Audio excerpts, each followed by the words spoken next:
A igreja, antes da reforma, era dominada pela noção de salvação pelas obras. A noção é que, por meio de algum tipo de ação meritória, o crente poderia ser reconciliado com Deus, e a mediação da igreja era essencial para isso. Então, havia-se a noção de cartas que poderiam absolver as pessoas. Essas cartas serão compradas pelos fiéis, eram chamadas as cartas de indulgência. Essas cartas poderiam não só tirar pessoas do purgatório, já falecidas, mas conceder salvação àquela pessoa que adquiria aquela carta. Nesse turbilhão, nessa crise de salvação, onde o tipo de prática pastoral penitencial mais tornava a pessoa culpada do que liberta dos seus pecados, um homem chamado Lutero, ele faz um caminho inverso. No meio das suas crises de consciência, seu pavor tremendo de ser tragado pelo inferno, por um Deus irado, ele é levado a estudar Bíblia, conseguiu um doutorado em Bíblia pelo seu confessor, e no processo de retorno à Alemanha, ele é mandado para a Itália para estudar a Bíblia lá, ele é convidado a lecionar a Bíblia na recém-fundada Universidade de Wittenberg. E nesse tempo de docência ele começa a ensinar Salmos, Romanos, Gálatas e Hebreus. Ele vai dizer que no decorrer desses estudos o papado se livrou dele. O que ele veio a descobrir, mais ou menos entre 1517 e 1520, 21, é que Deus justifica o homem sola fide, somente por meio da fé. A doutrina caiu com uma bomba rasa quarteirão na teologia medieval da Igreja Católica Romana, e a ideia que Lutero vai redescobrir no texto bíblico é que a base da nossa salvação é somente pela graça.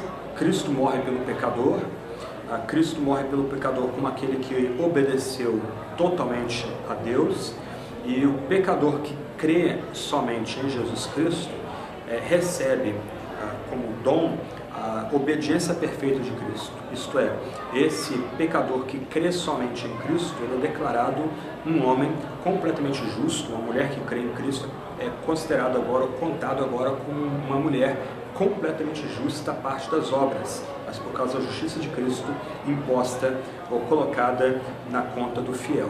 Essa descoberta é o momento revolucionário da reforma evangélica na Alemanha, conhecida depois como reforma luterana. Lutero entende, ou vai dizer que quando ele entende o que é a justiça de Deus, o que significa Deus ser justo, e justificador é como se os portões do céu estivessem abrindo para ele, e esse se tornou, aí, por assim dizer, o tema central dos ensinos e do pensamento de Lutero. Na medida que ele começa a lidar com outros textos bíblicos, ele vai esbarrar com Tiago. Ele vai esbarrar com a seguinte passagem de Tiago: mas alguém dirá, tu tens fé e eu tenho obras. Mostra-me tua fé sem obras e eu te mostrarei minha fé por meio de minhas obras. Crês que Deus é um só? Fazes bem, pois os demônios também creem e estremecem. Mas, ó homem sensato, queres ser convencido de que a fé sem obras é inútil? Não foi pelas obras que nosso pai Abraão foi justificado quando ofereceu sobre o altar o seu filho Isaque? Vês que a fé cooperou com as suas obras e pelas obras a fé foi aperfeiçoada. Assim se cumpriu a escritura que diz: Abraão creu em Deus, isso que foi atribuído como justiça, e ele foi chamado amigo de Deus. Vedes então que o homem é justificado pelas obras e não somente pela fé. De igual modo, a prostituta Raabe não foi também justificada pelas obras, quando acolheu os espias os fez sair por outro caminho, pois assim como o corpo sem espírito está morto, também a fé sem obras está morta. Obviamente, quando Lutero deita os olhos sobre essa passagem, ele fica horrorizado com o texto bíblico. Ele, a princípio, não consegue harmonizar o que Tiago fala aqui no capítulo 2 com o que Paulo fala sobre um tema parecido em Romanos 4 e em Gálatas capítulo 3 também.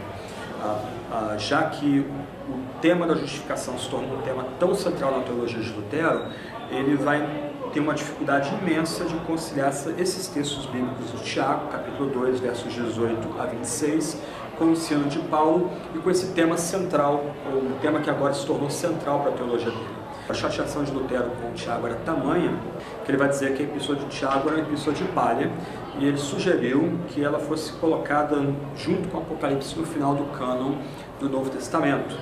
na medida que o tempo passou, Lutero, sem abrandar o princípio da justificação pela fé, ele veio a entrar numa espécie de acordo com a Epístola de Tiago, entendendo que Paulo, em Gálatas e Romanos, e Tiago, na sua epístola, estão tratando de temas diferentes, ainda que usando uma linguagem similar. Então, se de um lado Paulo, em Gálatas e Romanos, tem a preocupação em estabelecer o fundamento da união do crente com Cristo, isto é, ela se dá por causa da imputação da justiça de Cristo, recebida pela fé somente ao fiel, Tiago tem a preocupação com a fé meramente intelectual. Então, ainda que Tiago esteja citando, por exemplo, Gênesis, que mesmo a passagem citada em Gálatas e Romanos, Tiago dá um outro significado para a passagem, lembrando que, se de um lado a justiça de Deus é recebida somente pela fé, essa justiça recebida é acompanhada de obras que o cristão faz, que testificam e apontam para a justiça recebida somente pela graça. A ideia de Tiago não é estranha, por exemplo, a Paulo, quando em Gálatas capítulo 5 ele fala que a fé, um acréscimo, fé verdadeira ou fé salvadora, ela é operosa em obras de amor. Então, não há uma discrepância, uma contradição entre Paulo e Tiago, e já para o final da vida, nos prefácios que Lutero escreve, e algumas introduções, na verdade, que Lutero escreve já no final da sua vida, ele já não vê uma incompatibilidade entre as duas epístolas. Na verdade, o problema de Lutero é um problema de centro teológico. Para Lutero, o tema central da Bíblia seria a justificação pela graça recebida pela fé somente. Ao tornar esse tema o tema central, interpretar toda a Sagrada Escritura a partir desse tema e também do tema cristológico, o risco de Lutero foi fazer uma espécie de cano dentro do cano. Calvino, que era um exegeta talvez mais competente e num aspecto mais frio do que Lutero, ao comentar Tiago, ele não vê nenhuma incompatibilidade entre Tiago e Paulo. Antes, ele trata Tiago com toda a perícia que Deus lhe deu e sem nenhuma preocupação em tentar harmonizar Tiago e Paulo, porque Calvino, trabalhando o texto de Tiago por uma hermenêutica histórico-gramatical e respeitando os diversos temas da Escritura e não reduzindo-os a um único tema unificador, ele entendia que Tiago fala de outro assunto. Tiago está combatendo um outro problema diferente do problema que Lutero trata. Em outras palavras, Lutero está lutando contra um ambiente legalista, e diante do ambiente legalista, Paulo quer destacar que o crente é salvo sola gratia, sola fide, isso é somente pela graça de Deus, somente recebida pela fé somente, e a noção de solo Cristo, de somente Cristo como Salvador, sendo destacada com muita força contra esse ambiente que supõe que por meio de seus méritos uma pessoa pode chegar a se conectar com Deus ou entrar numa união com Deus.